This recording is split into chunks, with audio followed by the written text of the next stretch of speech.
কাল বড়দিনে কলকাতায় বাড়তি মেট্রো চলবে। ভিড় এড়াতে পার্ক স্ট্রিট স্টেশনে ঢোকা এবং বেরোনোর জন্য থাকছে নির্দিষ্ট গেট।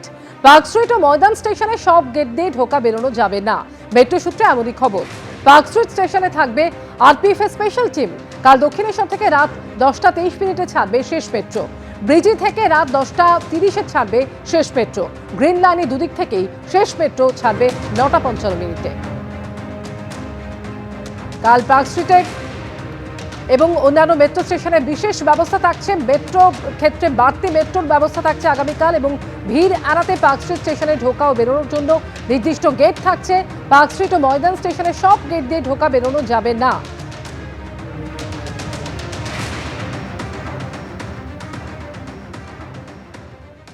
আর কিছুক্ষণ পরেই বড়দিন, আর বড়দিনকে স্বাগত জানাতে গোটা শহর প্রস্তুত। শহরের বিভিন্ন প্রান্ত সেজে উঠেছে শীতের আমেজ, আর সেই সঙ্গে উৎসবের উষ্ণতা। পার্ক স্ট্রিট থেকে শুরু করে বো ব্যারাক থেকে শুরু করে শহরের বিভিন্ন জায়গা সেজে উঠেছে ক্রিসমাসের সাজে।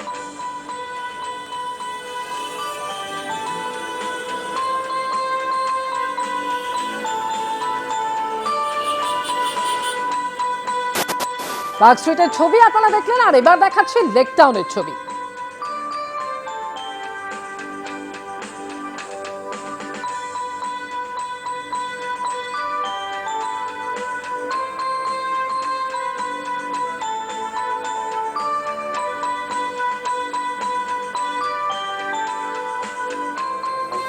গড়িয়ার ছবি এই মুহূর্তে দেখতে পাচ্ছেন। বড়দিনের আনন্দে মেতে উঠেছে কচি কাচারাও, আর সেখানে উপস্থিত ছিলেন অরূপ বিশ্বাসও।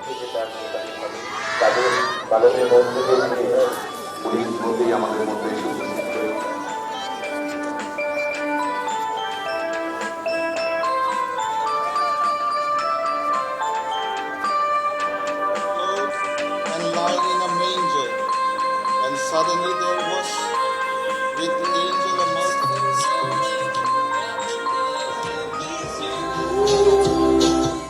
পার্ক স্ট্রিট উপলক্ষে বড়দিন উপলক্ষে নিরাপত্তার কড়াকড়ি তো রয়েছে, সেই সঙ্গে জমে উঠছে ক্রিসমাস ইভ।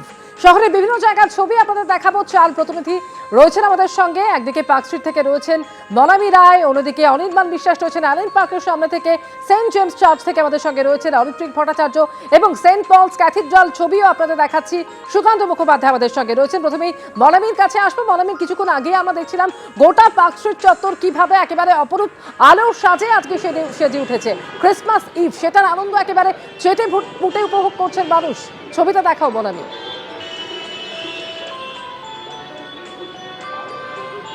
একদম, তুমি যেরকম বললে যে ক্রিসমাস ইভে পার্ক স্ট্রিটে 8 থেকে 80 প্রত্যেকটা মানুষ কিন্তু এই ক্রিসমাস ইভটাকে এনজয় করছে। তার কারণ হচ্ছে এই আলো দেখতেই কিন্তু কলকাতার দূর দূর থেকে প্রত্যেকটা মানুষ ছুটে আসেন, আর সেই আলোটাই কিন্তু সত্যি ভীষণ সুন্দর। কারণ এখান থেকে যে ছবিটা দেখা যাচ্ছে যে গোটা পার্ক স্ট্রিটটা পুরো আলোর চাদরে মুড়িয়ে দেওয়া হয়েছে।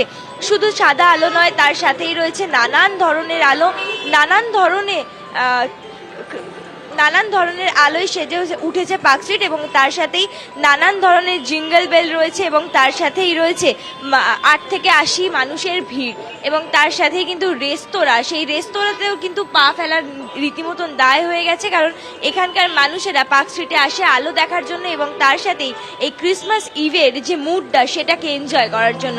এবং তার সাথে সান্টা ক্লজের নানান ধরনের আলোকসজ্জা কিন্তু আমরা দেখতে পাবো। একেবারে মানে দারুণ আলোক সাজ, এবং সেই সঙ্গে অবশ্যই ক্রিসমাস ইভের এই আনন্দ একেবারে তারা চেটে পুটে দিচ্ছেন। আর এই মুহূর্তে সেন্ট পলস ক্যাথিড্রালের ছবি আপনারা দেখতে পাচ্ছেন। বিশেষ প্রার্থনা শুরু হয়েছে সেখানে।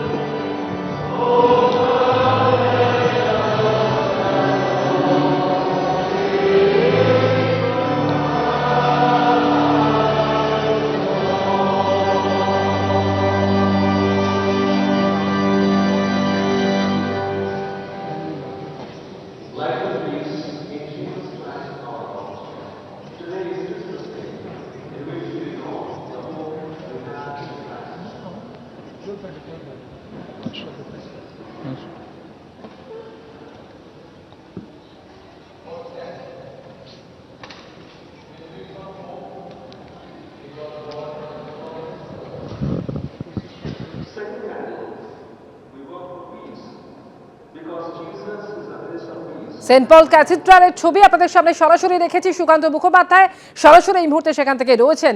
সুকান্ত, একদিকে দারুণ আলোর সাজ তো রয়েছে, একই সঙ্গে বিশেষ প্রার্থনা সেটাও শুরু হয়ে গিয়েছে সেন্ট পলস ক্যাথিড্রালে। একেবারে দেখো, পূর্ব ঘোষিত যে সময় ছিল অর্থাৎ রাত্রির 11টা থেকে এই যে বিশেষ প্রার্থনা বা উপাসনা তা চলবে 12টার পর পর্যন্ত, এবং নির্দিষ্ট সময় আমরা দেখলাম যে বিশেষ রীতি মেনে এই বিশেষ যে প্রার্থনা তা কিন্তু শুরু হয়েছে। এবং যে ছবি তুমি এই মুহূর্তে দেখতে পাচ্ছ বাইরে, যেমন একটু আগে যে ছবি দেখাচ্ছিলাম যে গোটা গির্জা বা গির্জা চত্বর আলোতে সাজিয়ে রাখা হয়েছে, ঠিক তেমনভাবে কিন্তু ভেতরের যদি ছবিটা দেখা যায় তাহলে দেখবো যে সেখানে আলোকসজ্জা বলতে কিন্তু মোমের নরম যে আলো রয়েছে তার মাধ্যমেই কিন্তু এখানে এই বিশেষ প্রার্থনা শুরু হলো।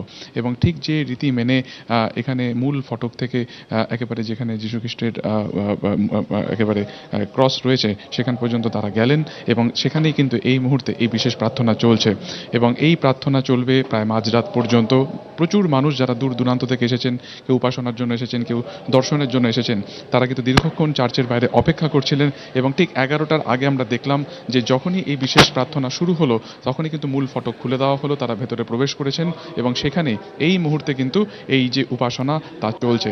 এবং শহর কলকাতা যেমন একদিকে এই আলোকসজ্জাতে মেতে উঠেছে, 24শে ডিসেম্বর আর কিছুক্ষণের মধ্যেই কিন্তু বড়দিন একেবারে সামনে রয়েছে।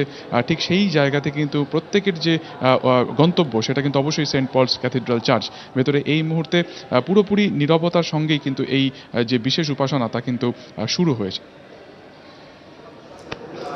সেন্ট পলস ক্যাথিড্রালের ছবি সরাসরি তুলে ধরলাম আপনাদের সামনে, যেখানে বিশেষ প্রার্থনা বড়দিন উপলক্ষে যা ইতিমধ্যেই শুরু হয়েছে, আর মাত্র কিছু সময়ের অপেক্ষা এবং তারপরেই বড়দিনকে স্বাগত জানানোর পালা।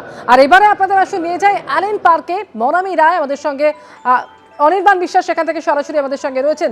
অনির্বাণ, কিছুক্ষণ আগেও তুমি আমাদের সামনে ছবিটা তুলে ধরছিলে যে কতটা জমজমাট এই মুহূর্তে অ্যালেন পার্ক চত্বর।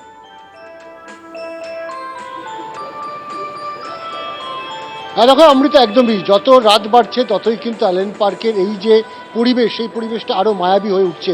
রাত 12টা বাজার আগেই কিন্তু প্রচুর মানুষ তারা ভিড় করেছেন অ্যালেন পার্কের সামনে। যদিও অ্যালেন পার্ক বন্ধ রাখা হয়েছে প্রশাসনের তরফে, এবং আজ এবং আগামীকাল অর্থাৎ 25শে ডিসেম্বর দুদিনই কিন্তু অ্যালেন পার্ক বন্ধ থাকবে, কিন্তু মানুষের আগ্রহের কিন্তু কোনো কমতি নেই। এই যে পার্ক স্ট্রিট তার দুদিকের ফুটপাতে কিন্তু এই মুহূর্তে প্রচুর মানুষ, এবং শুধুমাত্র যে তারা এই অপরূপ সৌন্দর্য বা এই অপরূপ যে আলোর মেলা, যেটা বলা ভালো যে একেবারে গোটা পার্ক স্ট্রিটকে সাজিয়ে তোলা হয়েছে প্রশাসনের তরফে, সেই আলোর মেলা দেখতে আসছেন তাই নয়, একই সঙ্গে কিন্তু এই যে শীতের আমেজ গায়ে মেখে তারা কিন্তু রেস্তোরাঁয় ভিড় করছেন, বিভিন্ন পসরার দোকানে যাচ্ছেন, সেখানে বিভিন্ন কালারফুল বেলুন থেকে শুরু করে হেয়ার ব্যান্ড সব কিছু তারা কিনছেন। অর্থাৎ একেবারে ছুটির আমেজে যেমনভাবে 25শে ডিসেম্বর প্রত্যেক বছর পালন হয়, এবারও কিন্তু হচ্ছে 25শে ডিসেম্বর ঠিক আগের রাত্রে। আগামীকালকেও কিন্তু একই রকম ভিড় আমরা দেখবো পার্ক স্ট্রিট চত্বরে। এবং তুমি দেখতে পাচ্ছ যে অ্যালেন পার্কের সামনে সেখানে কিন্তু আলোয় আলোয় ভরিয়ে দেওয়া হয়েছে চারপাশ, একটা বিরাট ক্রিসমাস ট্রি করা হয়েছে আলো দিয়ে। এর পাশাপাশি কিন্তু আমরা দেখতে পাচ্ছি যে সর্বত্র চারিদিকে কিন্তু আলোর মালায় কিন্তু সাজিয়ে তোলা হয়েছে গোটা পার্ক স্ট্রিট চত্বরকে।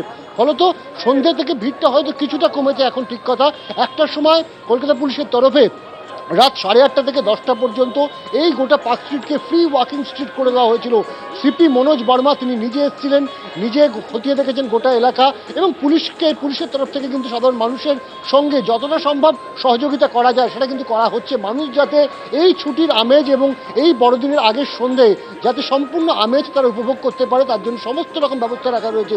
এবং পুলিশের তরফে যেটা বলা হচ্ছে যে নিরাপত্তার দিক থেকেও কিন্তু তারা নজর রাখছে, শুধুমাত্র পার্ক স্ট্রিট নয়, পার্ক স্ট্রিট ছাড়াও যতগুলো দ্রষ্টব্য স্থান রয়েছে কলকাতা শহরে প্রত্যেকটি জায়গায় কিন্তু পুলিশের নিরাপত্তা কড়াকড়ি করা হয়েছে, হোটেলগুলির উপর আলাদা নজরদারি রাখা হচ্ছে, এবং যে বর্ডার এরিয়া রয়েছে সাউথ 24 পরগনা এবং নর্থ 24 পরগনা হাওড়ার দিকে সব জায়গায় নাকা চেকিং রয়েছে। অর্থাৎ পুলিশের নিরাপত্তার কড়াকড়ি যেমন একদিকে রয়েছে, ঠিক তেমনই পার্ক স্ট্রিটের এই মায়াবী পরিবেশ, সেই পরিবেশে এই শীতের আমেজ সঙ্গে এরকম আলোর রোশনাই সব মিলিয়ে কিন্তু একেবারে বড়দিনের আগের সন্ধে রাত 11টা প্রায় বেজে গিয়েছে ইতিমধ্যে, আর কিছুক্ষণের মধ্যেই রাত 12টা বাজতে চলেছে। স্বাভাবিকভাবেই এই পরিবেশ কিন্তু এখন মানুষজন উপভোগ করছেন, অনেকেই আসছেন, কেউ পায়ে হেঁটে, কেউ বিভিন্ন দূর দূরান্ত থেকে গাড়ি নিয়ে আসছেন।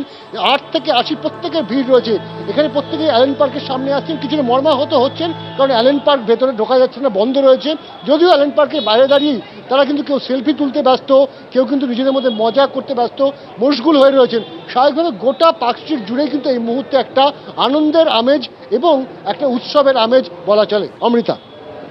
একেবারে অনির্বাণ, পার্ক স্ট্রিট অবশ্যই আজকের দিনে শহরের বহু মানুষের কাছে অন্যতম গন্তব্য হয়ে ওঠে। একদিকে ক্রিসমাস মুডে যেমন তারা পুরোপুরি মেতে উঠেছেন, অনেকেই ঢুঁ মারছেন রেস্তোরাঁগুলিতেও। পার্ক স্ট্রিটের ছবি আপনাদের সামনে রাখলাম, কিছুক্ষণ আগে দেখাছিলাম সেন্ট পলস ক্যাথিড্রালের ছবি, আর এবারে নিয়ে যাব সেন্ট জেমস চার্চে।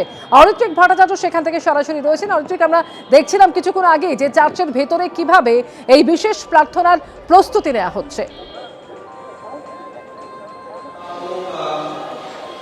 একেবারেই তাই। দেখো, এখন ঘড়ি কাটায় রাত 11টা পেরিয়েছে এবং প্রার্থনার যে মূল যে পদ্ধতি সেটা কিন্তু শুরু হয়ে গিয়েছে। আমি না, আমার সঙ্গে ক্যামেরায় প্রবীর দে রয়েছে, তাকে দেখাতে বলবো পুরো যে বিষয়টি এখানে রয়েছে। যে এর মধ্যে আমরা আগেই বলেছি চার্চের যে মূল যে আলো সব নিভিয়ে দেওয়া হয়েছে। এখন গোটা সেন্ট জেমস চার্চ শুধুমাত্র মোমবাতির আলোয় আলোকিত এবং কয়েরের যে গ্রুপ রয়েছে তারা চিরাচরিত সাদা এবং লাল পোশাক পরে, হাতে সবার মোমবাতি, তারা কিন্তু এই যে চার্চের দুধারে বসার জায়গা, তার যে মাঝের রাস্তাটা ধরে তারা এই মুহূর্তে এগিয়ে যাবেন। এবং যেটাকে ধরা হয় হচ্ছে এই রাস্তাটা, এই আইল রোডটা, এটাই কিন্তু লাইফ জার্নি এবং সেখানে যিশুর জন্মানোর যে মুহূর্ত সেটাকে উদযাপন করা হবে। যেমন চিরাচরিতভাবে আমরা চার্চে দেখি, চার্চের বাইরের দিকে এই মুহূর্তে কিন্তু যিশুর জন্মের সেই মুহূর্ত তুলে ধরা হয়েছে। আর এই যে মিডনাইট মাস যে কয়ের, সেটা কিন্তু এই মুহূর্তে শুরু হলো চার্চে, তুমি শুনতে পাচ্ছ। আমার মনে হয় সেই যে পরিবেশটা তৈরি হয়েছে সেটা বরং কিছুটা তুলে ধরা যাক।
এবিপি আনন্দ, এগিয়ে থাকে, এগিয়ে রাখে।